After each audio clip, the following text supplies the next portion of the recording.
What's up, ladies and gentlemen? Universal Mastery. So in our today's video, we are going to be discussing something that is so valuable and so important to know a lot more about. This has to do with Carl Jung's understanding on the shadow aspects of self and how this also relates back to the true self, the authentic self that we all have. So I'm going to be going into depth in our today's video to explain a little bit more about this authentic, true core self that we have and how the doorways to embody this aspect of self are literally through the darkness of the shadow. A lot of us are wearing masks and a lot of us are identified with different identities, personas we could call them, that are things that we've created in order to survive, that are largely rooted in past traumas. Now, the thing is that a lot of people are unaware, they are unconscious that they're actually identified with these masks and these false identities, which are truly related back to fragmentation within the psyche. So we're going to be going into all of this in this today's video. If this is something that you are interested in and you would like to know a little bit more about, then I would highly recommend that you stay tuned because this is absolutely going to be some valuable education. I'll see you on the other side.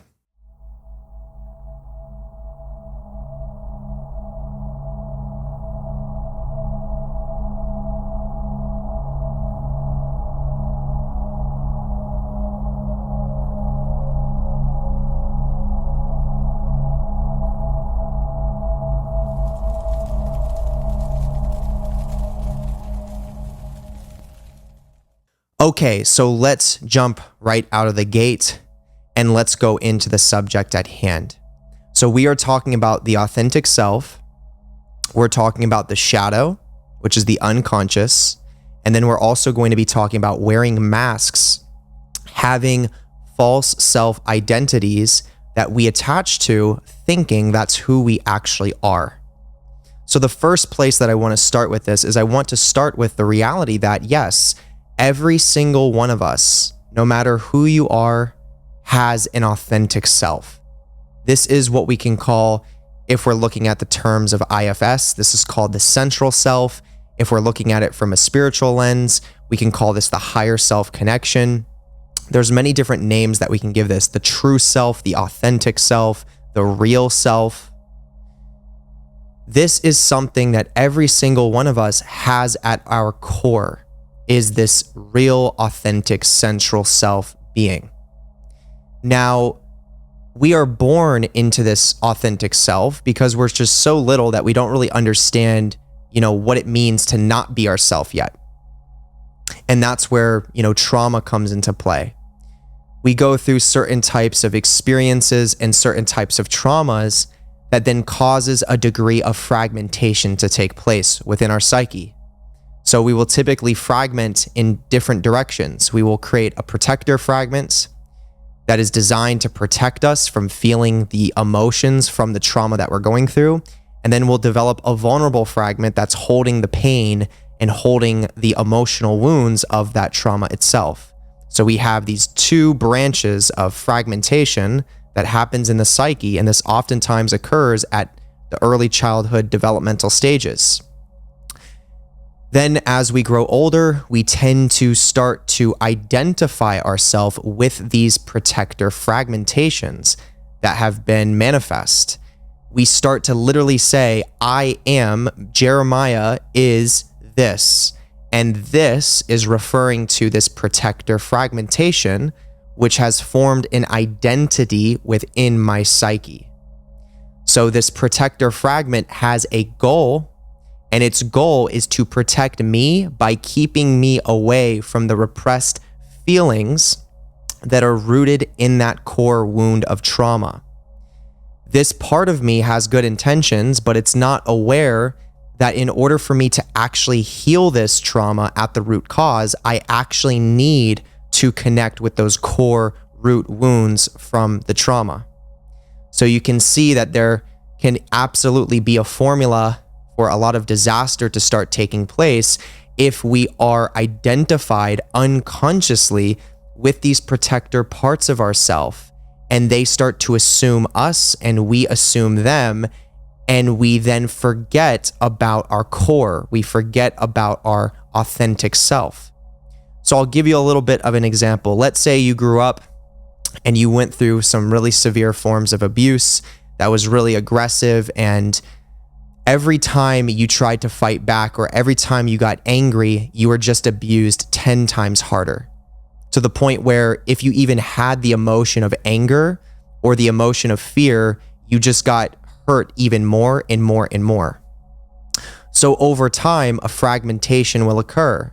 And what will generally happen is you'll create a protector part that now says, we won't feel anger and we won't feel fear, because every time we do, we get hurt even more. So this is what we are now going to behave like, and this is how we are going to identify ourselves.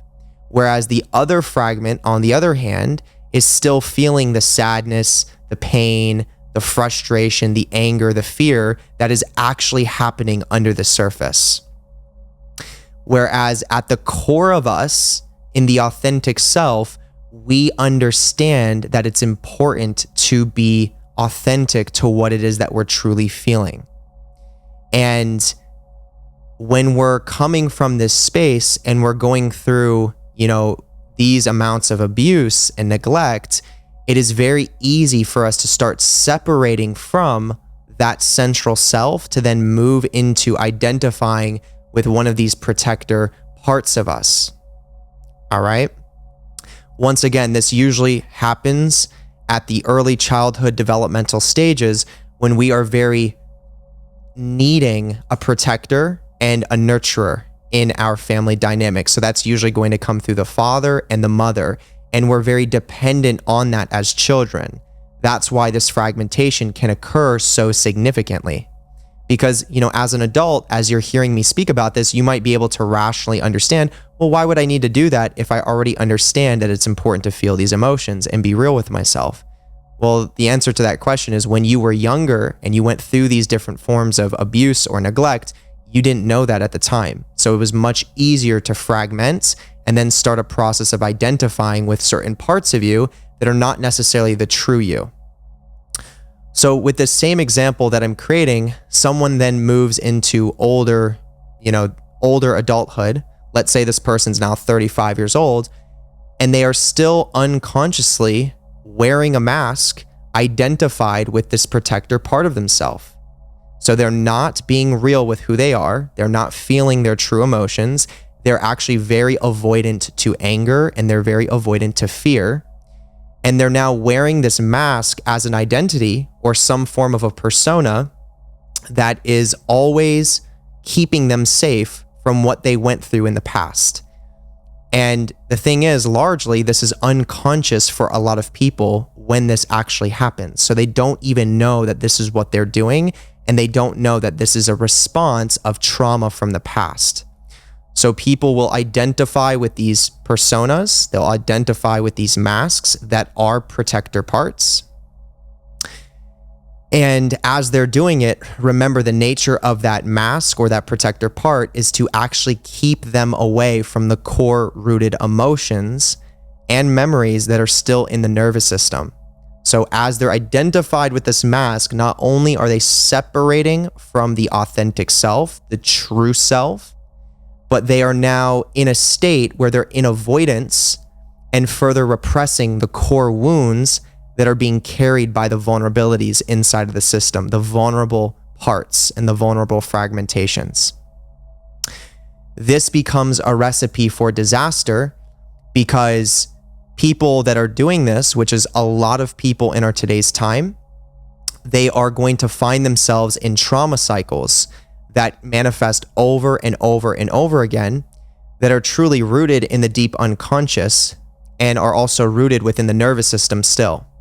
So a trauma cycle is going to be you are operating from a certain part of you that you're identified with, and you're actually reliving certain traumas from your past, and you're most likely reliving it unconsciously. simply because you're actually avoiding the core roots of where that trauma is in your body at that emotional level. So because you still have the trauma in your body, and there are still parts of you, those vulnerable parts that are frozen in the past during those traumatic time frames, your energetic field with your nervous system is still in resonance to remanifest those traumas that you went through in the past. So you might notice that if you're doing this, you then attract partners into your life that reflect the same type of abuse that you've been through in your past. You might realize you can't break certain financial barriers. You might start dealing with different forms of mental illness, different forms of depression, because you're not being authentic to who you actually are. You're running away from certain feelings inside of your body. And this is the state that a lot of people go through. So there comes a point where someone's doing this, and this is like, once again, I want to like really iterate on this. This is very natural, and this is very common that we as humans go through this fragmentation and we identify with these masks, these parts of us. Don't judge yourself or don't shame yourself if you've realized that you've done this, or if you're currently doing it now, or even if you're unsure, but you have some speculation that you might be doing it. It's so common and it's so natural. I know for me, for example, this is something that even with all the awareness that I have, it can still slip in at times unconsciously. And obviously, the more awareness you have and the more experience you have with it, the more you get to recognize it for what it is and then get to let it go and reconnect with the core. And that's a whole process. And we'll be discussing a little bit about that. So once again, someone that's operating from the false self, the part of them, they are going to continue going through different forms of pain and suffering and catalyst until there usually comes a point in that person's life where they're ready to finally let it go. They're ready to start a process of real healing, which requires building a relationship with the part of them that they thought was them. Okay, which is a pretty weird thing to experience for the first time if you've never really experienced that before. It's like, this version of me was actually never me. It was a mask that I created from traumas that I've been through in my past. That alone, that acknowledgement and that understanding is massive for someone to actually recognize that and realize that within their system. That starts a process of separating from the part that you might be identified with, separating from the mask that you might be creating to get approval or to not have to feel certain emotions. It starts a process of separating from it, so you slowly start to return more to your core, and then you get to see that part for what it actually is, which is just a part of you. And you get to approach it from a space of self-love and a space of compassion, because you can realize this part of you, even though it might be causing damage in your system, its intentions are not to hurt you. Its intentions were literally just to protect you. And in many ways of understanding it, it probably did protect you from that certain type of abuse you went through or neglect that you went through in the past. So we always want to approach these parts from a space of compassion, recognizing, like, I appreciate you for forming yourself and protecting me in the ways that you have, but I also realize now that I'm an adult and I'm wanting to heal through this stuff, I'm not going to continue identifying with you. I'm going to see you for what you are, which is just a part of me. Largely that is formed from trauma. So that starts a process of building a relationship. And through ego death or ego dissolution, you actually get to return more to your core self, which is the center self. So from the central self space, this is where we are with our truest beingness, which is not fixated, but is always fluctuating. And it has certain types of sensations of being formless. Because at the core of self, you are not an identity, you are not an ego, you are a soul and a spirit that is infinite in nature and is connected to literally all things.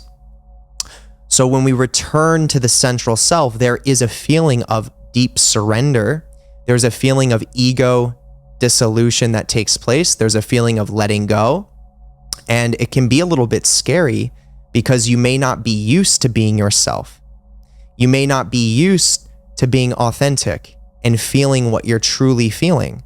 So this is where you get to start actually redeveloping a new relationship with what it means to be you in more of a holistic and authentic way. And that takes time. That's literally a daily practice to wake up and be you. Now, what you will start to notice when you're allowing yourself to be you again, and you're connecting to your core with this, what's going to start happening is all of those different vulnerable parts of you that are still frozen in the past from those traumatic experiences, that are carrying a lot of those repressed emotions like fear, sadness, abandonment, betrayal, grief, anger, etc. Those parts then start to work their way up to the surface of your system. So now that we're kind of separating from the protector part, creating a distance from it with awareness, now the vulnerable parts start to actually come through, and they start to present themselves as feelings, as sensations in the body, as well as memories that are still in your past. Because once again, those vulnerable parts of you are still parts of you that are literally living in the past still. So it's at this point where we're now starting to do some really deep shadow work. And this is something that every single person has to do in order to maintain that connection to the authentic self. Because just being connected to the authentic self does not mean it's like all love and light and butterflies and rainbows and bliss. There's a lot of beauty to it, but in the beginning stages, especially of building this relationship to the authentic self again, what you're definitely going to notice is that there's a lot of repressed things that you've been pushing down for a very long time that are needing to come through, needing to be seen, and ultimately needing to be accepted and loved so that it can start integrating and processing in a healthy way. So this is where we start doing this really deep shadow work. And rather than trying to control this process or trying to avoid the process again by reattaching to our masks to try to protect ourselves from feeling, we're actually surrendering to it even more. We're allowing ourselves to go through that experience of let go, that experience of dissolution of the identity and the ego that was connected to our false self attachment. And we're allowing ourselves to see the importance and the value of feeling emotions from this state. So this is where we start actually re-feeling and re-experiencing some of those feelings and sensations and memories from the past. This is why it's called shadow work, because you can imagine this is not a comfortable process to go through, especially as you are now an adult and you're allowing yourself to go through this healing process. And the next thing you know, you're literally feeling like you're actually reliving certain experiences from your past that were really traumatic experiences. And it's not that you're actually reliving them exactly, but it's that you're visiting them on a psychic and an energetic level, as well as an emotional and a mental level. You're revisiting those experiences literally within your body at a nervous system level. So it can feel like you're literally going back in time to those time frames where it was traumatic. The resonance within the body is so powerful that when you're doing this work, you might even manifest in your physical life in the present moment similar situations and circumstances and triggers that bring you back to the past. This is what it means to do shadow work. We are working within the shadow. We are stepping into the unconscious, and we are facing it with an education that this is a natural process. So we don't take that step into the shadow like that and then have to jump right back out and resort back to our mask and then our unhealthy coping mechanisms that comes with it. We are gradually allowing ourselves to work with that shadow, to re-feel those emotions, to go through the ego dissolution, to revisit these experiences from our past that were really scary or challenging experiences that we've been through before. And we're actively allowing ourselves to do this. And we're not giving ourselves a time frame on when it has to finish or when it has to be done. We're not telling ourselves that, we have to, push through it and override it to just get it done with so we can feel better again. We have to approach it with full acceptance and patience and consistency. And what this allows us to do is it allows us to be with our central self, our core self, our authentic self. And then we take that core self and now we're visiting these wounded parts of us that are in the past, those vulnerable parts. This is a form of parenting or reparenting the wounded parts of the inner child.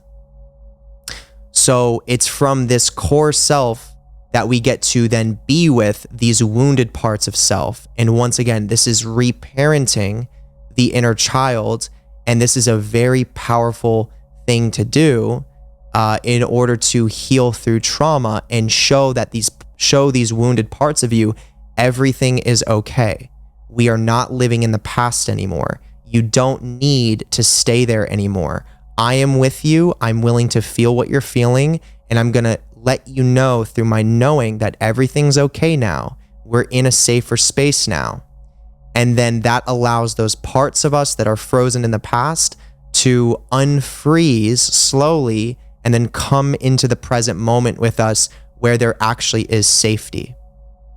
So something as simple as being connected to your core self and letting yourself feel certain emotions that you were not able or allowed to feel when you were younger, that is a form of reparenting and healing the wounded inner child. It's as simple as you weren't allowed to feel fear or weren't allowed to feel anger when you were just a little kid, and then you created that mask that never gets angry and never is afraid. Healing these wounds is as simple as returning back to your core and realizing, you know what? I do have these feelings in my body. I am afraid. I am a bit frustrated with everything that took place. And you know what? I'm allowed to feel that. I'm allowed to be connected with my core, knowing that everything's okay, knowing that I'm safe, knowing that everything's working out in my best interest. And from this space, then I can start allowing myself to feel those emotions I was never allowed to feel before, or I never felt safe to feel before. This becomes that process of, once again, healing the wounded inner child, reparenting the inner child, and it becomes a daily practice of how you start to show up in everyday life, actually being you, not having to step outside of you to then be something for other people, or to be a people pleaser, to be codependent, to be a narcissist, to control everything, to whatever it is, whatever mask that we create to try to create that false sense of safety when we know we're not being our truest self. That is the daily practice. When we recognize that we're doing that, we then get to return back to our core and say, you know what? I think right now I'm not being as authentic as I can be. I think potentially I'm actually acting this way because there are deeper things that I'm truly feeling that I'm not wanting to feel right now. And maybe I should be with that. Maybe I should take a step back and realize it's okay to feel these things. And if for some reason that upsets other people, or that makes other people not like me as much, or that changes like different things in my life, like different relationships, whether it's work relationships or intimate partnerships, whatever that is, it's like, that's the daily practice. We have to start reorganizing and realigning our life with who we actually are, so that we can start resonating with experiences that are going to fuel our soul's development, not keep us in these repetitive patterns where cycles of trauma keep manifesting over and over again, and we're never being us. Think about all the friendships and relationships and and work environments and jobs that you've had where maybe you weren't being you. And everything that you were manifesting around that was sort of inauthentic. And all it took was one traumatic experience or one catalyst to shift all of that. And then you died to that mask that you were holding on to. And now you're in tune with your core, or you're being forced to be in tune with your core. And you feel like you're losing everything. It's like everything feels like it's falling apart. Friendships, relationships, jobs are letting you go. And you're like, what's going on? Am I not worthy? You know, why am I being abandoned like this? Why is the world doing this to me?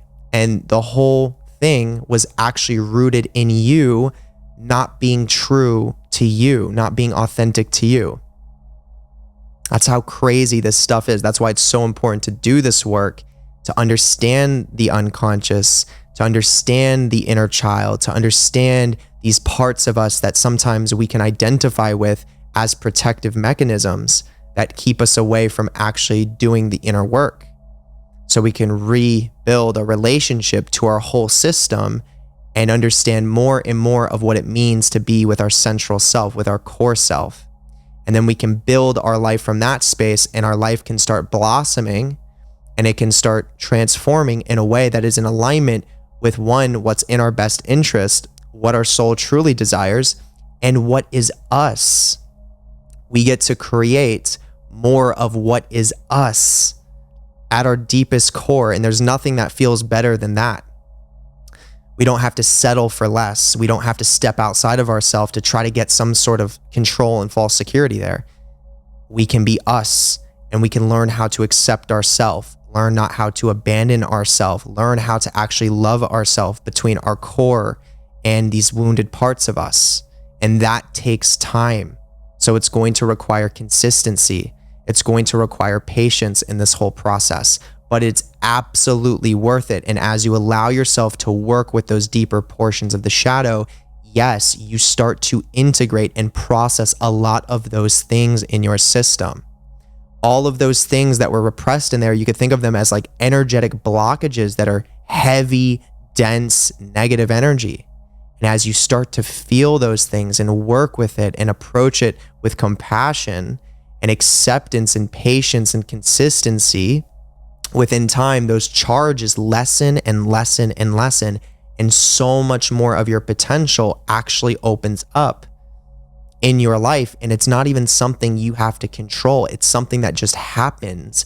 And then things start attracting themselves to you. New relationships, healing family relationships, new job environments, job opportunities that are more aligned with who you are. Maybe you start your own business. Your friendships improve, your health, your physical health improves. You may have had allergies your whole life. You may have been dealing with deep depression. That starts to change and drastically resolve.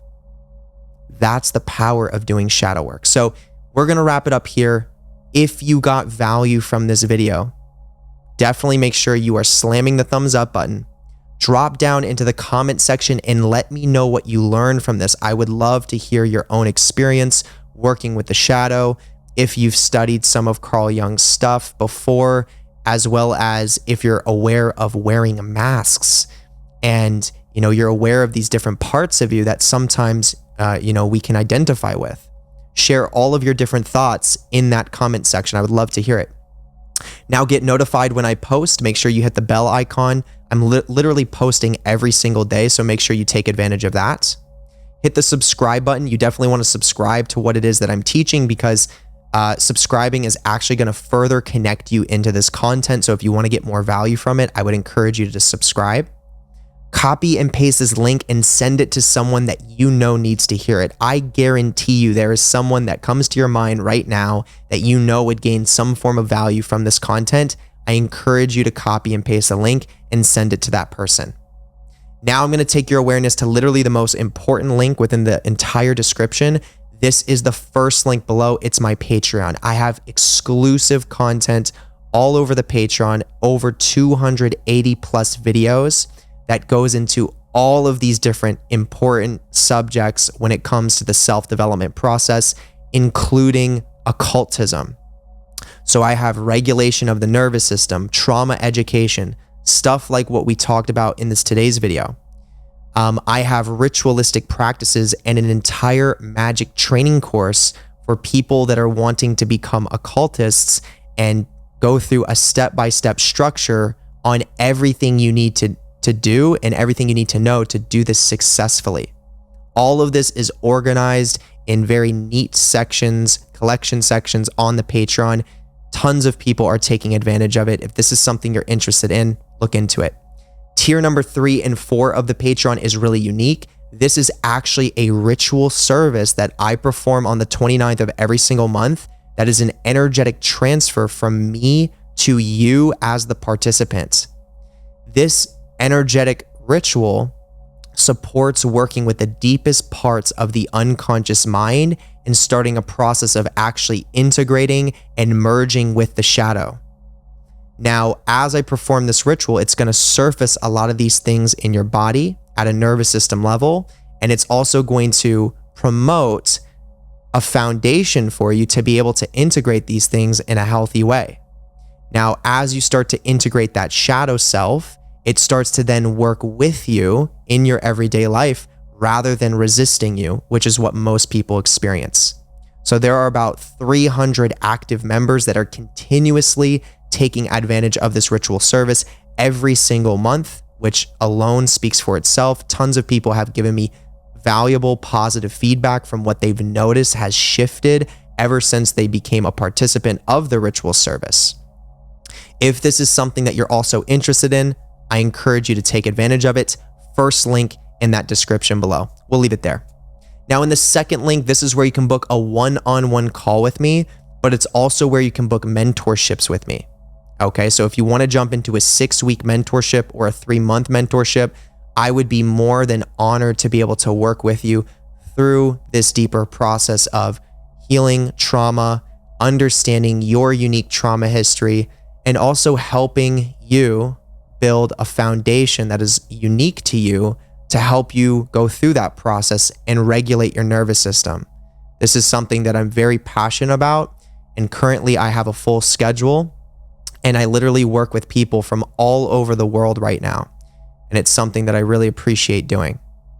Now, once we establish the foundation, if it's also something that you're interested in, then we can start moving into occult initiation, and I am also a guide for that process as well.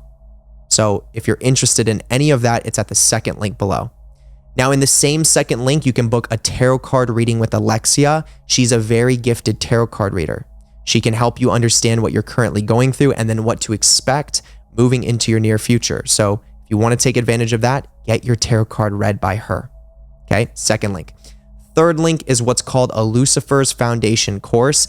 This is a course that I've created with my partner, the Cosmic Observer, and we gave you step-by-step instructions from our own personal experience on everything you need to know and do to develop a powerful relationship with the energy that is known as a Lucifer, the light bearer. If this is something you want to take advantage of, it's in the third link below. Tons of people have taken advantage of it, tons of positive feedback. People are still buying it to this day. So look into it. It's the third link. The fourth link is going to be my YouTube memberships. I would love to have you a part of the Universal Mastery family because it's a big collective here of like-minded individuals, and it's always nice to see all of you show up in the comment sections as well as the live chats when we do the live streams. And then within time, I'm even going to be doing stuff with exclusive content for the YouTube members as well. So with that being said, I would love to have you in the family. Check it out. It's the fourth link. Now, the fifth link is going to be my book recommendations for you. This is going to give you step-by-step instructions on literally everything you need to know about the fundamentals and the basics of occultism itself. Kabbalah, the tarot, tunnels of Set, the tree of death and life, angels and demons, all of this very valuable information that you can use as tools for the rest of your process. There is a 4 ebook bundle that you can purchase at that fifth link below. And then there's also an option to buy these books in the physical form on Amazon if you want the actual physical copies. With that being said, we're going to wrap it up here. I appreciate all of you so very much, and I look forward to seeing you on the next video, and I will catch you then. Goodbye.